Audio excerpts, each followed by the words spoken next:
هل يجوز الكتابة في المواقع والمنتديات السلفية بأسماء مستعارة؟ والله هذه المسألة تكلمت فيها كثيرا في موقعي اللي هو موقع البيضاء، وألزمت المشرفين فيها بأن لا يقبلوا الإنسان الذي يكتب بأسماء مستعارة. ثم تبين لنا أن بعض الليبيين إبان حكم هذا الزنديق القذافي أنهم يستعملون الأسماء المستعارة خشية على أنفسهم، فكنا نسامح بعض الإخوة الليبيين في أن يتستروا بهذه الأسماء، ولا نسمح لغيرهم من الجزائريين أو السعوديين أو غيرهم، لأنهم يعني ليس عندهم ذلك الموجود في تلك البلاد. وعلى كل حال لماذا يتستر الإنسان ما دام هو على الجادة وهو على المنهج الصحيح، فإننا ديننا لا خفاء به. نعم، جزاكم الله خير وحفظكم الله. هل يعد الكذب الثابت على الرجل كافيا لإسقاطه وجرحه؟ نعم، الكذب الثابت كاف لإسقاط الرجل وجرحه. كيف وهو قد كذب وثبت كذبه؟ فكيف يؤمن الناس أو يأمن الناس بعد ذلك في استفتائه أو في الحديث معه في قضايا المنهج والاستفادة منه في ذلك؟ وأنا أرى أن هناك كذابون كثر قد وقعوا في هذا من هؤلاء الحزبيين، حيث أنهم يتلونون بحسب ما تمليه عليه مصالحهم، فتارة يكونون سلفيين وتارة يكونون قطبيين وتارة يكونون، وهكذا يمشون مع أغراضهم والعياذ بالله. نعم، من منهج السلف أهل الحديث إنهم كانوا يترجمون لأنفسهم وينشرون هكذا تراجمهم على العامة وفي المواقع وفي المنتديات.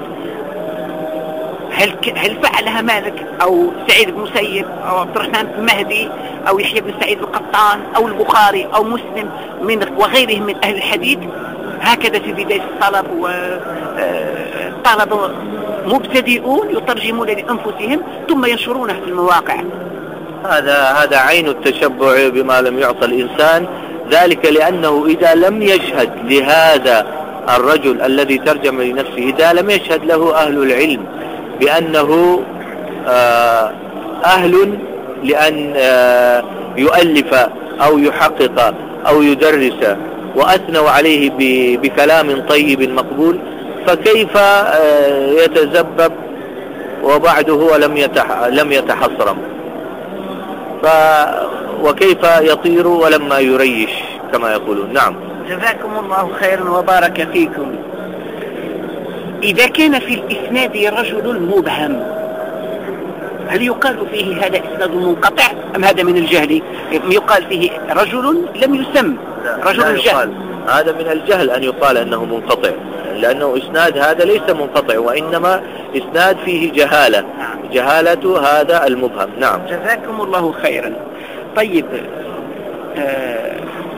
حديث أنس، أثر أنس بن مالك أنه لا يصلى صلاة الجنازة بين المقابر، تفرد به الحسين بن يزيد الطحان عن حفص بن غياث.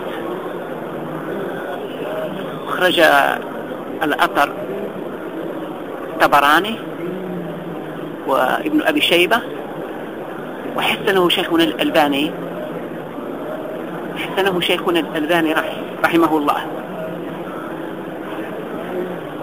الحسين بن يزيد وصف بأنه لين، وهو أسوأ حالا من سعيد بن سويد.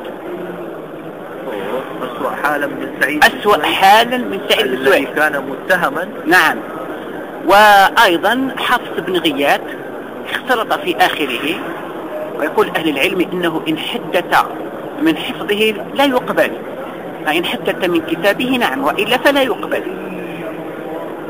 هذا الأثر تفرد به الحسين بن يزيد، ومرة رواه مرفوعا النبي صلى الله عليه وسلم، مرة رواه موقوفا. ثم جاء شيخنا الألباني حفظه الله وذكر له شاهد أخرجه ابن الأعرابي وذكره الضياء في المختارة، وهو بلفظه من نفس الطريقة بلفظه. قال عن أنس بن مالك إنهم كانوا يكرهون بناء المساجد في القبور. السؤال: هل يصح هذا شاهدا للأول مع أنه نفس المخرج؟ أولا لا يصح شاهدا في نظري، لأن الآخر ماذا يقول؟ يقول الآخر عن أنس بن مالك مرفوعا النبي صلى الله عليه وسلم كاره صلاة الجنازة في المقابر، والموقوف أن أنس قال كانوا يكرهون صلاة الجنازة في المقابر. هل هذا يصح شاهد له؟ على ضعف الأول أنا أشوف هل يمكن أن يقال في الأول ضعيف لأنه تفرد به؟ لا يمكن. إذا كان فيه شخص أسوأ من سعيد بن سويد، لأن سعيد بن سويد متروك على الصحيح. نعم. فإن كان أسوأ منه فلا يصح شاهدا أصلا. طيب. وأما الذي ذكرته عند ابن الأعرابي بلفظ البناء المساجد على فهذا شيء آخر، شيء آخر تماما، لا علاقة له بصلاة الجنازة. حتى لو صح لا يمكن أن يكون شاهدا. لا يمكن أن يكون شاهدا، لأن الشاهد يجب أن يكون في المعنى. نعم. مصيبا. على كل حال أنا يعني أقول الشيخ الألباني رحمه الله تعالى هو إمام، ولكن يعني أنا من سبحان الله أقول من منهج السلف أهل الحديث إنهم كانوا يترجمون لأنفسهم وينشرون هكذا تراجمهم على العامة وفي المواقع وفي المنتديات.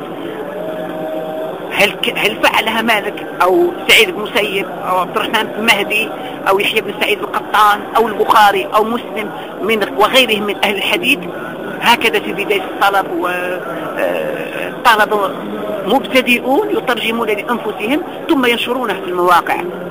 هذا عين التشبع بما لم يعطى الإنسان، ذلك لأنه إذا لم يشهد لهذا الرجل الذي ترجم لنفسه، إذا لم يشهد له أهل العلم بأنه أهل لأن يؤلف أو يحقق أو يدرس وأثنوا عليه بكلام طيب مقبول، فكيف يتزبب وبعده هو لم يتحصرم،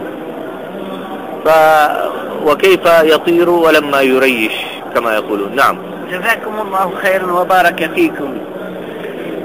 إذا كان في الإسناد رجل مبهم هل يقال فيه هذا إسناد منقطع أم هذا من الجهل؟ يقال فيه رجل لم يسم رجل جهل. هذا من الجهل أن يقال أنه منقطع، لأنه إسناد هذا ليس منقطع، وإنما إسناد فيه جهالة. نعم. جهالة هذا المبهم. نعم. جزاكم الله خيرا. طيب، حديث أنس، أثر أنس بن مالك أنه لا يصلى صلاة الجنازة بين المقابر، تفرد به الحسين بن يزيد الطحان عن حفص بن غياث. خرج الأثر الطبراني وابن أبي شيبة وحسنه شيخنا الألباني رحمه الله. الحسين بن يزيد وصف بأنه لين، وهو أسوأ حالا من سعيد بن سويد. أسوأ حالا من سعيد بن سويد كان متهما. نعم. وأيضا حفص بن غياث اختلط في آخره، ويقول أهل العلم إنه إن حدث من حفظه لا يقبل، فإن حدث من كتابه نعم، وإلا فلا يقبل. هذا الأثر تفرد به الحسين بن يزيد، ومرة رواه مرفوعا النبي صلى الله عليه وسلم، مرة رواه موقوفا. ثم جاء شيخنا الألباني حفظه الله وذكر له شاهد أخرجه ابن الأعرابي